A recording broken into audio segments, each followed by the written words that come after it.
Food and drink. Fish were an important food for Indian families. They were caught in many different ways.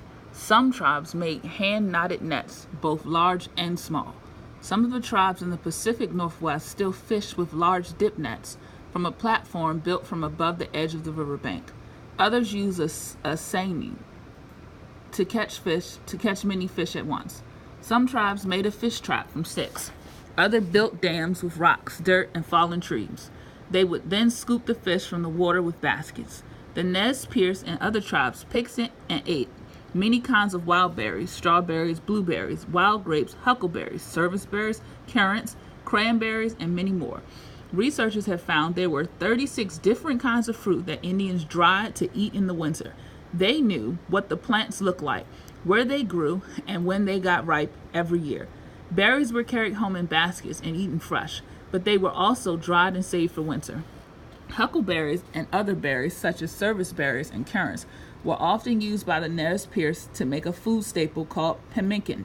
Meat is sliced very thin, then dried, and then pounded or ground with stones to a dry powder. Chopped dry berries are added to the powdered meat, and then melted fat, such as deer fat or buffalo fat, is mixed in. This mixture, when finished, would keep well and was very tasty and nutritious. In addition to the staple food pemmican, camas root and biscuit root were other reliable and favorite food sources. Both are small flowering plants that grow in the mountains and hills. When the plants were mature, the Indians would dig up the roots and collect them. The roots can be cooked fresh, sort of like a potato dumpling in your stew, or they can be dried and peeled and ground into a flour.